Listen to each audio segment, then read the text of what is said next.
Welcome to the ExecMBA podcast. I'm your host, Brett Twitty, and you are listening to a new episode. So this episode is all about our brand new Executive MBA application. I invited my admissions colleague, Katherine Alford, here on the podcast for something of an annual tradition. We talk about the brand new application. We share tips and advice for Executive MBA applicants. If you're applying for our class enrolling August 2022, this episode is essential listening. So without further ado, here's my interview with my admissions colleague, Katherine Alford. Katherine, welcome to the podcast. Thanks, Brett. It's great to be here. It's so great having you on. This is something of an annual tradition. Every year, the Executive MBA application launches, and every year, the two of us gather here on this podcast for a conversation about the new application. Is there any other place you'd rather be than right here, right now? This is one of my favorite days of the year. Same here, speaking for the both of us. So first and foremost, before we plunge into the application conversation, how are you doing? How's everything? I'm doing well, Brett. I love summertime. And with the 4th of July coming up this weekend, I'm really looking forward to spending some time with my family and celebrating the country. Nice. It is, summer, if you have to pick a season, I would say I'm a summer person. I know there's a lot of people out there who love fall, but I always love the summer. It relaxes a little bit. It's very hot here in DC. We've officially reached like the 100% humidity, warm weather, but you know what? It's a fair trade. It's a fair trade for the pace of summer. So let's talk about the new application. So the Executive MBA application is now live. This is the earliest we have ever launched the new Executive MBA application. So one of the benefits is that prospective students now have a longer runway to those first few deadlines. How would you encourage someone to use this time over the summer to really get ready and organized for the application process? Great question. I think the obvious answer is to reach out to your recommenders. Recommendation letters are usually the last piece of the application to come in. So giving your recommenders advance notice is always a good plan. But more generally speaking, I think the extra time that you have this year provides you some space to really think through your narrative. So you're here, you're applying to an MBA program. What story do you want to tell? What is your narrative? How did you get to where you are today? What choices brought you here? Why did you make the decisions that you made for your life, personal, academic, and professional? Where do you see yourself going from here? And how will an MBA from Darden help you get there? I would try to know and understand this story before even looking at the application. What would you say, Brett? Yeah, I completely agree with the point about narrative. And this is so much about your story. The story has obviously a number of dimensions. It's got an academic dimension. We're going to be assessing your readiness for an MBA curriculum. It's got a career dimension, which both encompasses what you've done career-wise and what you hope to do and how an MBA and how Darden can fit into that plan. There's also a significant personal dimension to this, right? We're very interested in getting to know you as a person. So as you think about that story, think about the full scope of your life, right? One of the things that we talk about a lot with prospective students, Katherine, is that oftentimes people's lives seem to begin at college forward, but there's so much that happened before somebody ever enrolled in an undergraduate program. So how do you make space for all of this without being too detailed and too bogged down in the minutia, but also kind of giving us this kind of scope and span of your life?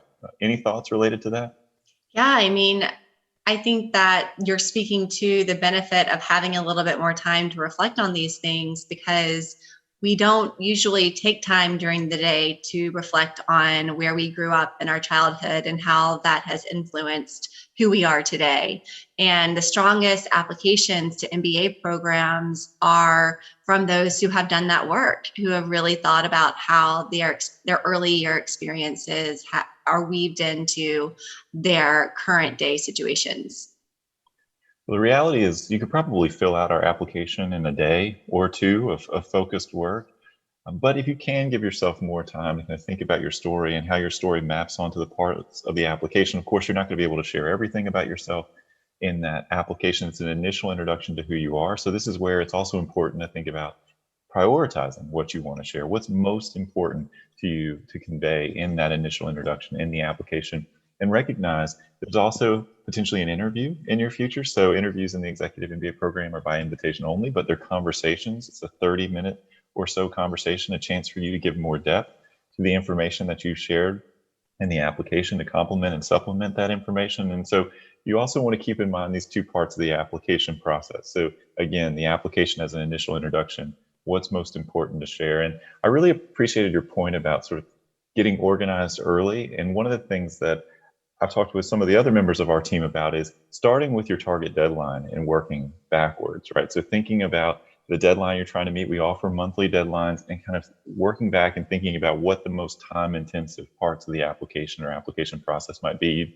You mentioned recommendations. So we require one recommendation. We will accept up to two, but that tends to be slower because you don't fill that out yourself. You don't control that. The other thing, and I know we're going to talk about this later, is test, right? To submit a standardized test score or submit a test waiver. That can also take some time, depending upon if you're choosing to take a test as part of the application process.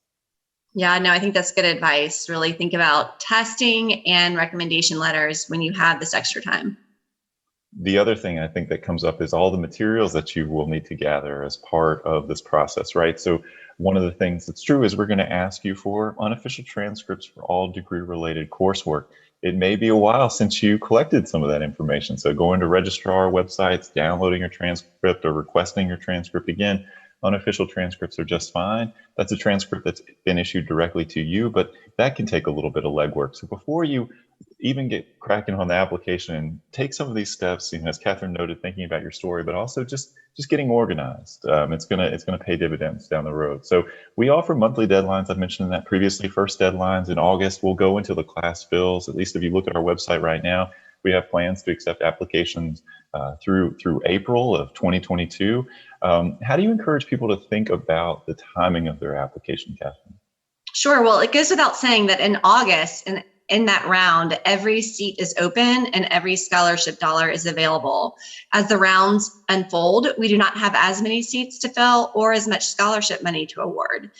So applying early is always a good idea, but at the same time, you do not want to apply at the expense of a strong application. So if you think that spending a little more time on your essays or on a standardized test will help you put your best foot forward, I think it's best to wait until you feel like you're able to do that. I love that advice. Don't rush your application just to target a deadline. Take the time that you need to put together a strong application. And sometimes applicants are confused by the fact that we have all these deadlines listed on our website, right? They're monthly deadlines. We do that to take some of the stress off of the applicants. To know that, if you're targeting August and you're not able to get your materials together by August 10, no problem. Just log into your application, choose a following deadline, September, October, whatever feels right to you. So we want to give you flexibility. We know how busy our Executive MBA applicants are. The other thing that's true is that all of these deadlines are focused on one matriculation date. So in our Executive MBA program, all students start in August. So the next matriculation date, at least for the application that's live right now, is August 2022. So if you're planning to join our Executive MBA class of 2024, the class that enrolls August 2022, all of those deadlines on our website are focused on that enrollment date. Anything else you'd like to share here, Katherine? Well, just that there's not a huge difference in rounds that are close together. So the August round versus the September round, in terms of how many seats we have in the class, is not going to be a significant change.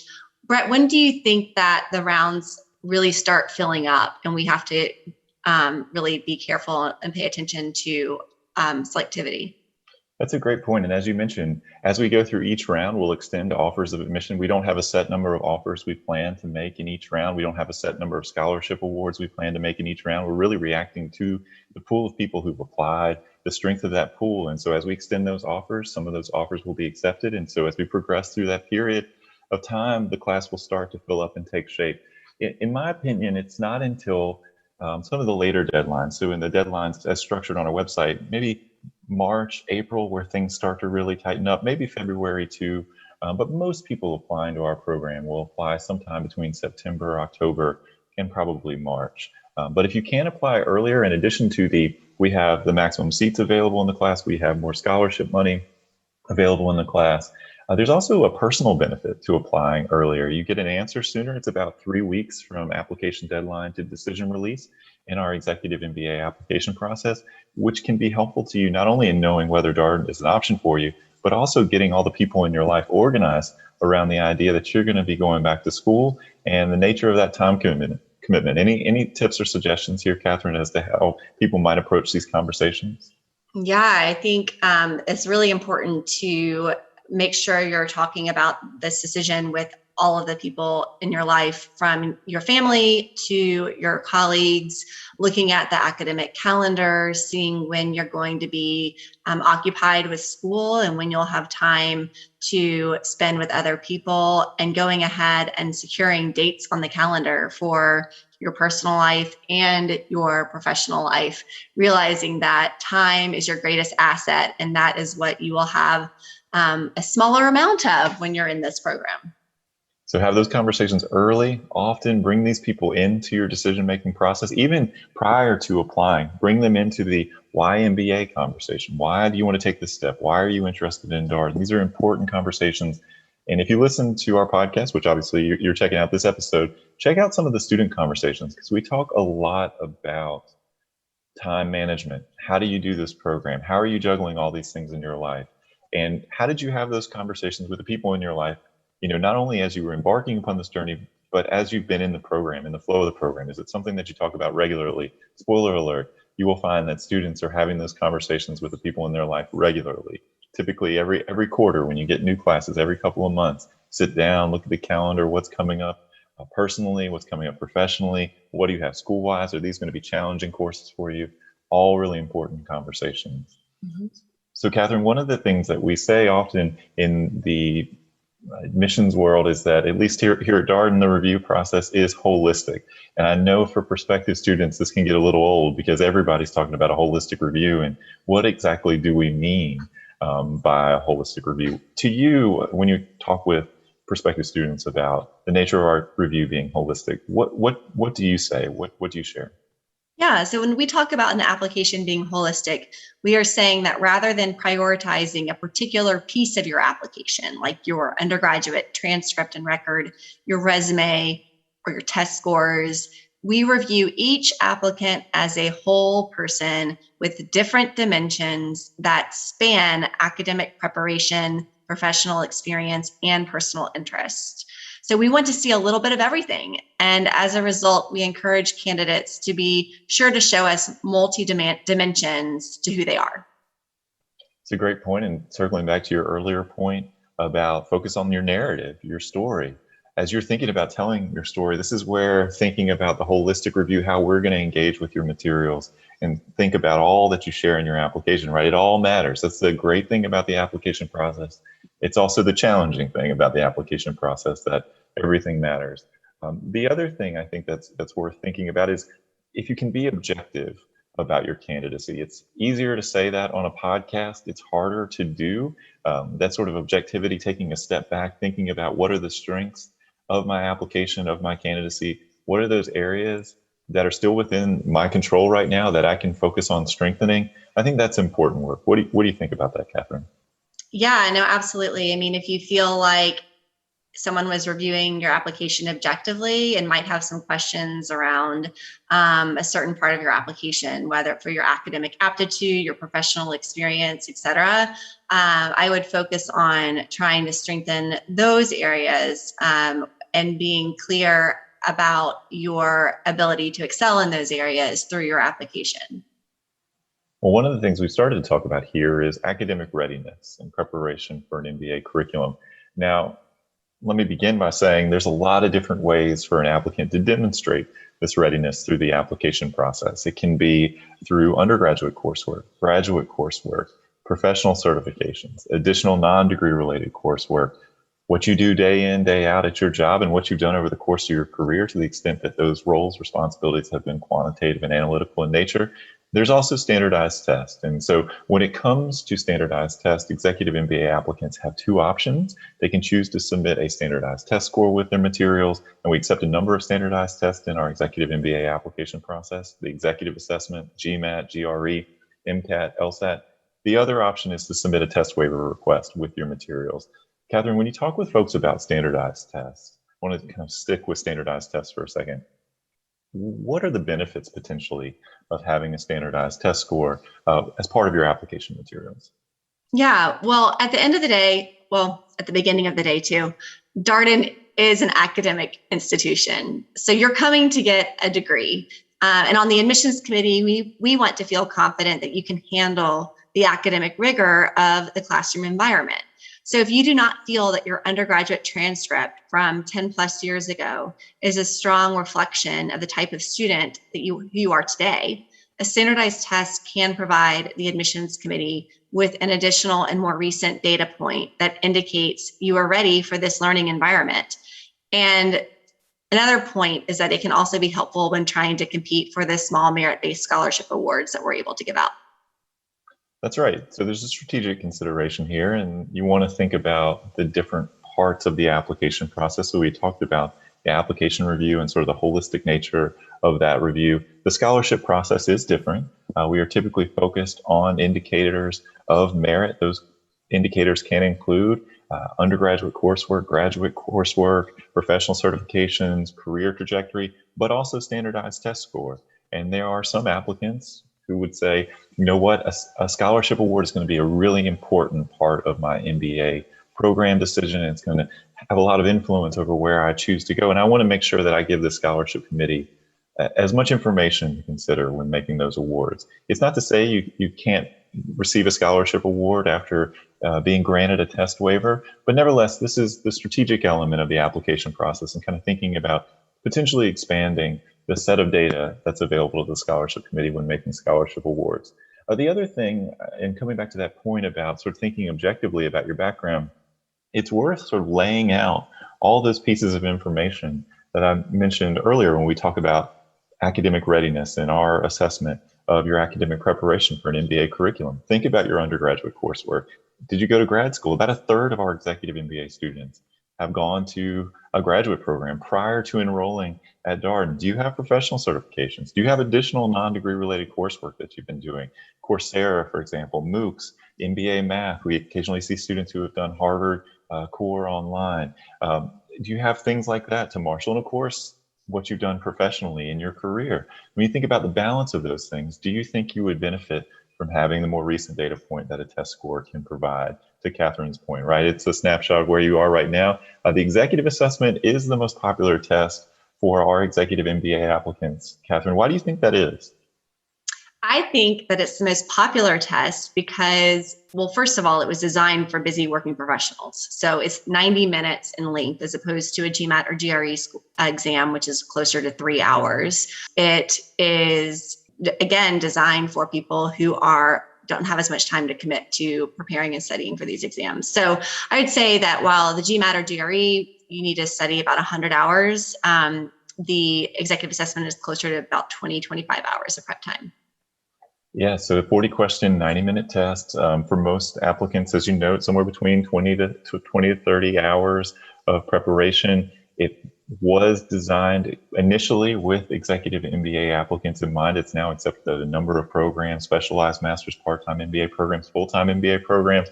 We accept it as part of our full-time MBA application process, but it is a really nice test for people who are busy working professionals looking to go to an executive MBA program. The other benefit of taking a test, something like the executive assessment, is it gives you a chance to get back into school mode, and it gives you a chance to study for something that's not directly related to your job, to learn about things that maybe you haven't been exposed to in a while or you haven't learned in a while, and to kind of knock off the rust, so to speak. One of the big adjustments for executive MBA students is you're going to have homework again, you're going to have to take tests again. We have exams in our program. The other thing to know is that you also are going to have to figure out how to make this time commitment work. So taking a standardized test is a chance to put a toe in the water and test drive some of this experience, right? Carving out that time from your schedule, having the other people in your life see that you have a commitment where you're unavailable for maybe a couple hours every day. And 20 to 30 hours is pretty easy to find over the course of a few weeks. And just taking that step is a good way for you to check in with your interest in pursuing an MBA. If you're having a really hard time finding time to prepare for a standardized test, you may want to take a step back and sort of ask some questions about where you are on this journey. Does this timing make sense for you? It's a good way for you to stay in touch with your motivations for pursuing an MBA, and another way to sort of test drive the experience before you're in the experience, so to speak. When you do really well, it can give you a little bit of a self-esteem boost too. That's right. And the other thing I will note to the holistic review is that people always ask, and the nature of the executive assessment, you don't actually get a percentile breakdown when you take that test. You get a score, and score has your score breakdown by section. It consists of quantitative reasoning, verbal reasoning, and integrative reasoning. But you're not, like the GMAT or GRE, going to be told you're in this percentile. And the test was designed with the idea that you would then reach out to the programs you were targeting and ask, is the score in range? It's a test of readiness. It's a way for you to assess where you are. Are there things that you might want to brush up on prior to the start of a program? And I will say in our Executive MBA program, we have students with scores ranging from the 140s to the high 160s. Our average score over the past few years has been around 153, but that is not a minimum or required score. There is no minimum or required score for any of the standardized tests that we accept. And again, to Catherine's earlier point, we're going to look at that standardized test score within the broader context of your application and with all that other information that I mentioned that we're going to pay attention to when assessing your academic readiness for an MBA curriculum. So we talked a lot about tests here, Catherine. Let's talk about the other option for candidates. So I want to make sure we give ample airtime to the conversation around test waiver requests. This is an option out there for executive MBA applicants to submit a test waiver request with their application materials. We review those waiver requests as part of the application review process and give an update at the time of decision release. Anything that you flag for applicants as they approach the test waiver request process, or even thinking about whether a test waiver request makes sense? Yeah, so as you mentioned, it's part of the application this year, and it can be found in the test scores section of the application.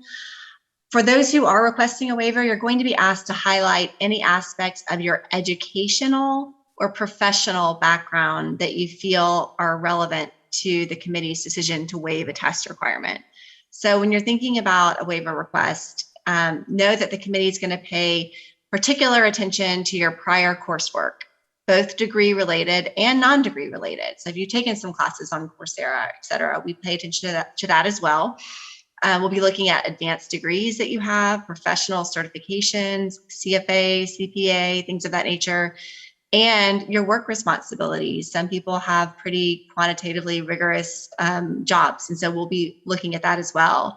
So keep in mind, there's a lot of quantitative work in an MBA program, so it's always a good idea to demonstrate your quantitative aptitude through some means. And if you don't think that you're showing that through your professional experience or your academic experience, then a test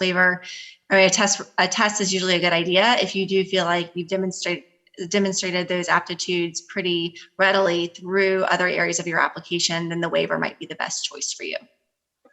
Yeah, you have 500 words as part of that test waiver request. Occasionally we'll see people write a cursory sentence or two, but that's not really the best way to use that space. Now, it's not to say you have to write 500 words, and that would probably be overkill. But do take advantage of that space to focus our admissions committee's attention on aspects of your background that can give us some sense of your readiness and preparation for an MBA curriculum. And again, if you want another way to think about this, think about the role a test score can play in our application review process, right? It's a way of you're demonstrating your readiness for an MBA curriculum. If you took that test score away from your application materials, if you said, okay, I'm going to apply without a test score, do you feel like you could still make a strong case for your academic preparation? And if you can, then perhaps a test waiver makes sense. And if you feel like, I actually think I need another data point here, maybe that would lead you to choose to submit a test score with your materials. Again, this is where the objectivity really comes in, and taking a step back and thinking about your application as our admissions committee will, holistically, objectively. To the extent you can do that, there's a lot of benefits to it. Catherine, so we have new short answer questions this year. We have an updated learning team question. So learning teams, every student in the Executive MBA program, I should also note full-time MBA is assigned a 5 to 6 person team, students from a lot of different backgrounds. And this is an initial touch point for students socially, certainly academically as they manage the workload of the program. Anything that you would want to highlight here about that learning team question? Yeah, so I just ask people to keep in mind that this is a group of people that you're going to spend a lot of time with. And so our question, what do you want your learning team to know about you, is trying to understand a little bit about what is most important to you about yourself to share with people that you spend this amount of time with. So you can take a couple of different angles. Like sometimes you might talk about your work style, or sometimes you might choose to talk about how you blow off steam. There's a lot of different angles you can take. There's no right or wrong, but what's most important is that you spend some time thinking through, okay, these people I'm going to see all the time. What should they know about me right from the get-go? And it's one of the places in the application where your voice can come through. I think that's one of the true things about the short answer questions is it's a place for your authentic, genuine voice to come through, for you to share things about yourself that you haven't perhaps had a chance to highlight in other parts of the application. Learning team, it's white space, right? So it essentially, what would you like to share with this team that is not on your resume is essentially the question there. So think about it. There are certainly parts of the application where you can share hobbies and interests, organizations that you've been involved with. There's an additional family information section where you can highlight, it's an optional question that's worth noting, where you can highlight those aspects of your background growing up. But the learning team, it's a question that both sort of signals, this is an important part of the Darden experience, but also gives you a chance maybe to share a little bit more about yourself personally. So take advantage of that space. We also have an updated leadership question. We also have an updated diversity, equity, inclusion question. Katherine, new for this year, applicants actually have choices within these question categories. So there's two options. Folks would reply to one of the prompts there. How do you encourage candidates to think about this optionality? Yeah, it's funny. I think what I would encourage people to do is go back to that exercise we spoke about at the beginning of this podcast of really understanding your narrative and your story and what the admissions committee wants to know about you. And then I would leverage those essay questions to share parts of your narrative. So stay consistent with who you are in your narrative and use the different prompts and select the prompt that enables you to do the best job sharing part of that narrative with the committee. Again, love the emphasis on narrative, because the reality is, when you have that kind of choice, you want to think about the story you're trying to tell, the prompt that's going to give you, that you feel like you have the best response to. We felt like that kind of optionality, choose this or that, within those question categories, really kind of fit with the message that we have around sort of shaping your story through your application. And then we have one more question that's out there. Surprise, surprise, it's a career goal question. That's probably table stakes for an MBA program, that you need to have a sense of short-term, long-term, where you're going. Katherine, anything that you would encourage people to think about as they respond to that career goal question? Yeah, so I hope that in the responses to that question, students will talk a little bit about where they've been. So basically, I have these great experiences, and then move on to, I think they will transfer well into a position in X, Y, or Z. You don't have to be super specific. I mean, if you do know exactly what you want to do, great. But it's more to get a feel for, given what you know about yourself, how do you see your career evolving through an MBA program? Yeah, we want to see that you've engaged with this, that you've thought about it, that there's some reflection. You won't have a ton of space. The big challenge with the short answer questions is, well, they're short answers, right? So typically it's a process of editing, of whittling down. That's something that I would say probably takes a few drafts. You want to have a good editor, somebody who can give you some feedback. Again, to the earlier point where we started out, give yourself some time here. The more time you can give yourself on crafting these kind of responses, putting your application together, the more intentional you can be with your story. And the other thing I think that's worth mentioning here is, we could have picked any short answer questions in the world. You sort of think about it, it's an infinite universe for an admissions committee. We picked these because we feel like these are important to learn, important things to learn about applicants to the Darden School. But they're also important ways for us to show that these are our key values. Katherine, I think about the leadership question in particular, think about the diversity question in particular here. And these are really central values of the Darden School. Yeah, I mean, admissions committees spend a lot of time thinking about the questions that they're going to ask, and they use the questions to communicate the values of the program. Absolutely. All right. Well, let's talk a little bit about recommendations. As we mentioned at the top, we require one recommendation. We will accept up to two. All right. This is the question of questions when it comes to recommenders, recommendation. Who makes a good recommender? The best recommenders are those who have worked with you, who know you well, and who really like you. Most applicants will ask their direct supervisor for a recommendation letter. One piece of advice is to pull up the recommendation letter form, read through it, and think about who would write the strongest responses to the questions that are being asked. If you Google common letter of recommendation, GMAC, a copy of the letter will pull up so that you can see what you're submitting to your recommender. If you just started working with your direct supervisor, it may be best to ask another person to write the recommendation letter. At the same time, if you do choose to request a recommendation letter from someone who is not your direct supervisor, you should use the additional comments section in your application to explain your choice. At the end of the day, the most important thing is to ask someone who has seen you working, who knows your work ethic, who knows your communication skills, can talk about your teamwork, your leadership, et cetera, and be an advocate for you in the MBA process. Yeah, so much goodness in what you just shared. I think it's always worth, as you start off on this process, maybe getting your resume updated first and foremost. We can talk about a resume later, but it has benefits in terms of your outreach to your recommender. Sharing your resume, it's one of those tips that we oftentimes will share with prospective students, because that can give your recommender, who may only have visibility into what you've worked on with that recommender, can give that person the sort of scope and span of your entire career, or even more depth to their recommendation. It's also worth noting that the recommendation is actually a ratings grid and 3 questions. It doesn't actually require the recommender to write a letter. We occasionally will see letters, but the ratings grid, they'll assess you across a number of dimensions, and then they'll respond to 3 basic questions. And I think these are worth keeping in mind. So first one's really easy for anyone, right? How do you know the applicant? The second question is a little bit trickier for folks. How does the applicant compare to his or her peers? And then the third question, this is where you can see the benefit of having someone who's evaluated you, managed you, supervised you. What's one piece of feedback you've shared with the applicant? Typically, peers, colleagues have not shared a lot of feedback. And so again, because you're going to be working while doing this program, we do have a preference for current supervisors. We want to know that you've had that conversation with your current supervisor. You brought them into this process of considering an MBA, considering a working professional MBA, specifically the Darden Executive MBA, and having your current supervisor as a recommender is a good way to demonstrate that. Now, again, plenty of reasons why you might not choose a current supervisor or your current supervisor: new role, new relationship, new current supervisor, all these kinds of things.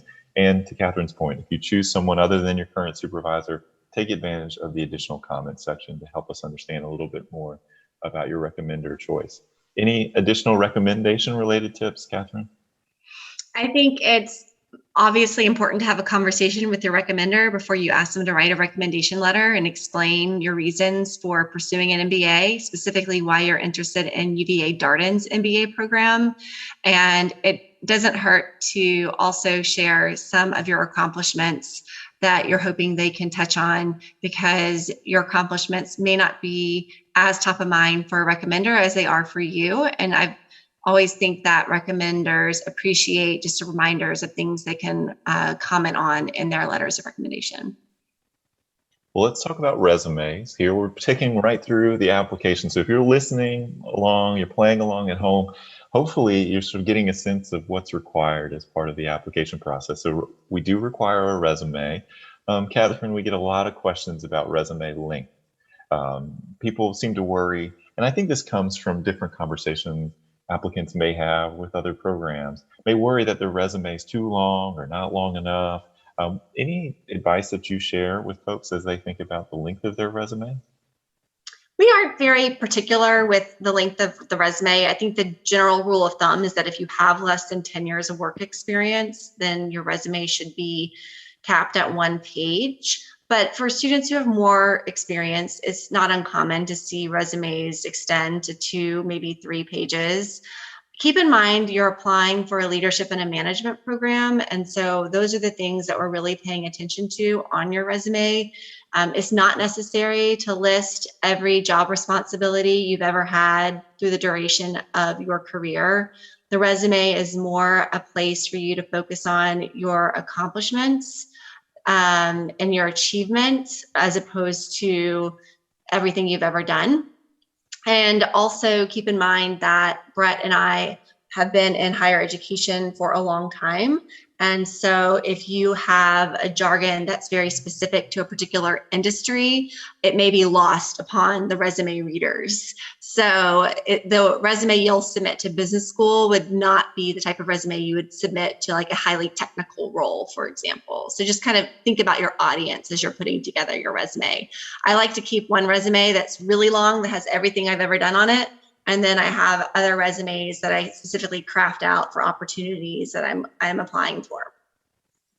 So much good advice there, Catherine. You're on a roll in this podcast. I will say the other thing to note as part of the resume process is you're going to share information in the application itself, in the employment history section of the application regarding your 5 most recent roles. Now, for some of our Executive MBA applicants, those 5 entries encompass their full career.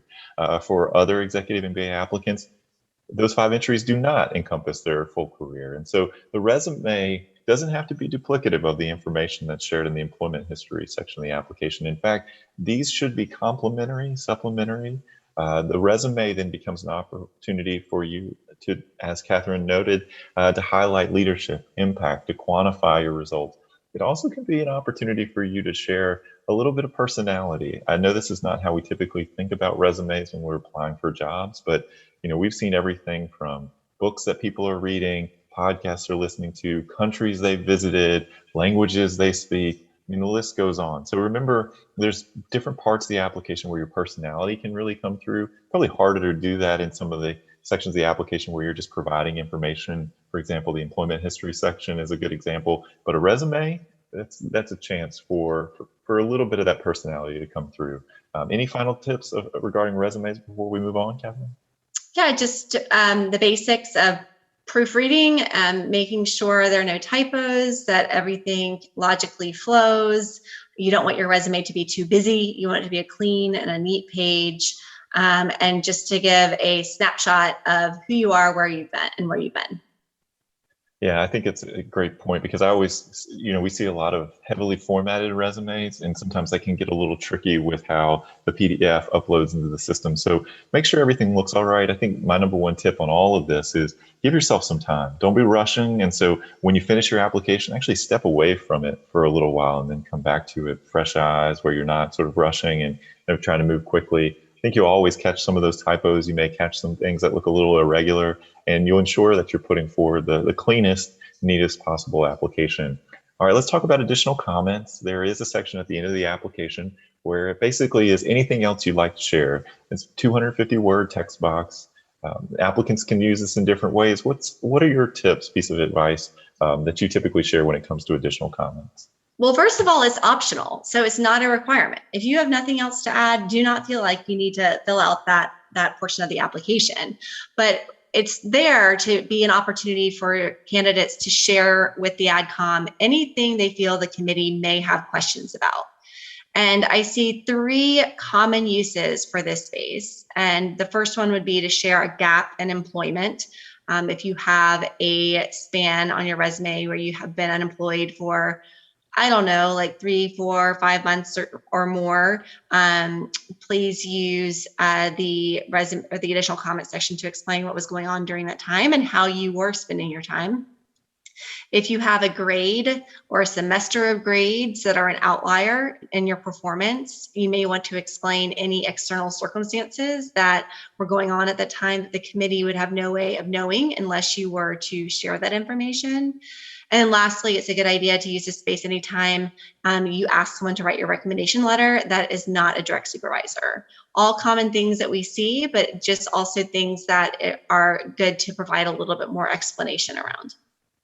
Again, coming back to that idea of thinking about your application holistically, objectively, is there anything in your application that someone might want to know a little bit more about, might have questions about, something that's ambiguous, could be interpreted multiple ways? Good use of the additional comments section of the application. Let's talk about advice for reapplicants before we kind of get into the interview step. So when we talk about reapplicants, be very specific here. Of course, it could encompass anyone who's ever applied to Darden or the Executive MBA program.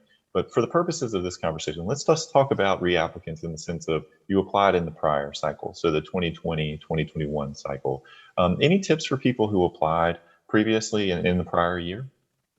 Well, the first thing to note is that we love reapplicants. It shows commitment, it shows grit, it shows a strong interest in Darden's program, which we always like to see. The main thing I encourage reapplicants to think about is to ask what they feel the weaknesses may have been in their application, because most of the time applicants know the weaker areas of their application. And then make sure you do something to strengthen those areas. Don't just submit the same thing that you submitted the last time around. So work on strengthening the weaker areas in your application, and also be confident in your new application, knowing that the school likes to see people who are that determined to be there. Absolutely. And the benefit of being a reapplicant is you've already gone through the application process once, right? You kind of know what the application itself looks like. You know what the application process looks like. It can demystify it a little bit for you. And then, as you know, Catherine, people typically have some idea of ways that they can strengthen their application. So to the consistent point that we've made here, if you can be objective, you kind of take that step back, think about how you can put forward the strongest possible application. There will be a question. There is actually a question, I should say, on the application that expressly speaks to reapplicants. What have you done since you last applied to strengthen your application? You want to make sure you have something to share there, even if it's only been a few months. Taking a step or two to strengthen your application, to be able to signal, you know what, I did do this work of reflecting on my application journey the prior year. It's important, but we absolutely value reapplicants. And it's worth noting for our reapplicants, for the folks who applied in the prior cycle, the 2020, 2021 cycle, there is a reapplicant request form that you can submit where we'll copy over your prior application to the new application. Of course, you would need to review all the fields that you previously completed, make sure that they're accurate. You need to respond to any new questions. And we would definitely encourage you not to rush through the application process. Even with this running start on your application, take your time. Take that step, sort of think about yourself objectively, what's going to help you put forth the strongest possible application. And that'll put you on a solid footing to ensure that you're doing the important work that the application process entails. So let's talk about interviews, Catherine, our favorite part of the application process. I'm going to wrap up here. So the interviews in the Executive MBA application process are by invitation only.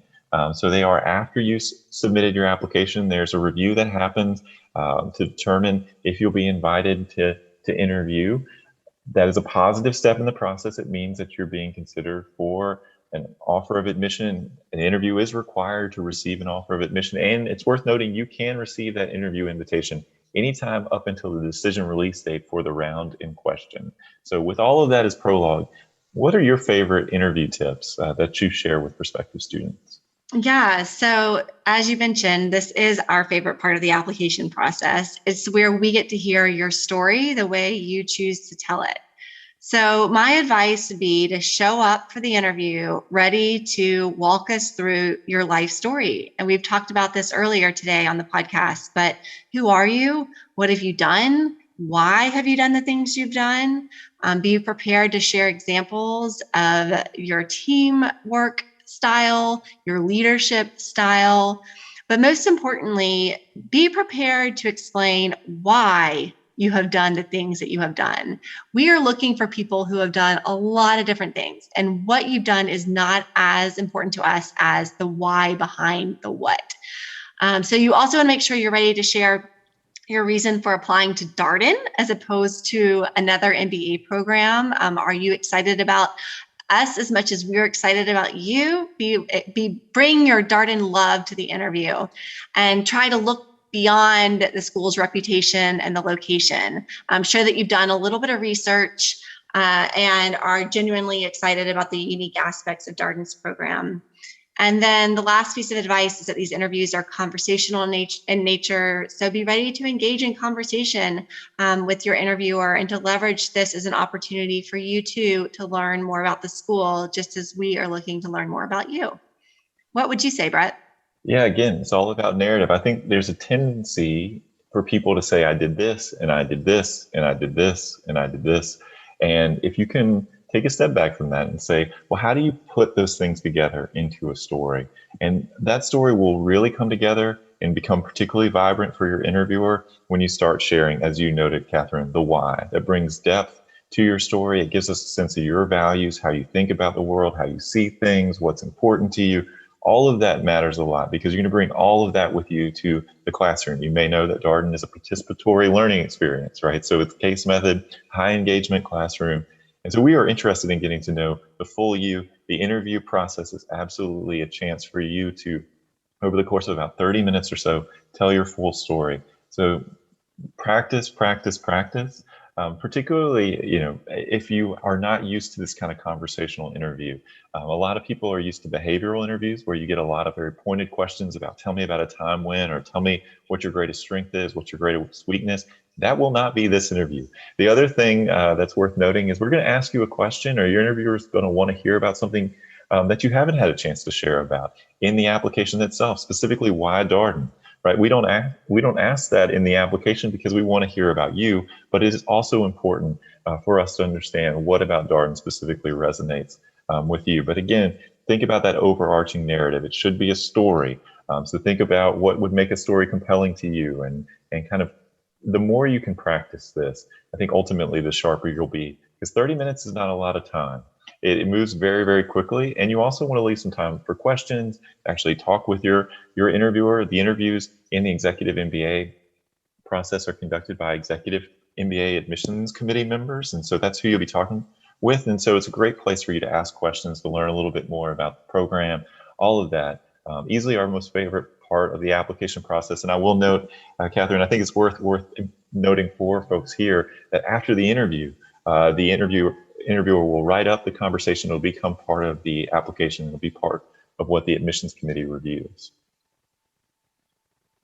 All right, so here we are at the very end of the podcast, another year, another App Launch podcast episode. Any final tips, pieces of advice you'd like to share here, Katherine? Always. My final piece of advice would be to just enjoy the process. It isn't often that we take the time to look back and reflect on how far we have come. I'd encourage you to invite those who are close to you into this process, hear what they have to say about your journey thus far, and use this as a time for self-discovery and growth. I love that advice because it aligns with something that Donna Clark said on our full-time MBA app launch episode. And it was about, celebrate yourself. You should be proud of yourself for taking this step, right? This is not easy. This is tough work. We acknowledge that. Thinking, reflecting on who you are, where you'd like to go, all this introspection, it takes effort. And to put yourself out there, to put together an application, that's something to be proud of. And, really sort of be proud of everything that you've accomplished. Be joyful about this process. I know it can be stressful. You think about applying for something, but we're really eager to get to know you. We're very interested in learning more about you as a person. We have a lot of resources. We have podcasts, we have blog posts, we have events. Engage with us because ideally when someone's applying, it will actually be the product of a lot of engagement prior to that. So they would have had a phone conversation, maybe joined us for a coffee chat, been on a couple of webinars, listened to blog posts, listened to podcast episodes, read some blog posts. So by the time you're submitting that application, you have a really good sense, not just of what Darden's about, but also why you are interested in taking this step in your career. Well, Katherine, it's always a pleasure catching up with you. Thanks for all your great tips and advice today, and enjoy the 4th. Thank you, Brett. I can't wait to meet so many of you through the application process. Really looking forward to it, and good luck. And that was my conversation with my admissions colleague, Katherine Alford, all about our brand new Executive MBA application. As always, if you have any comments, suggestions, requests, anything you'd like for us to cover here on the podcast, we're all ears. You can be reached at exec, that's EXEC, MBA at darden.virginia.edu. Until next time, stay safe, be well, and thanks for listening.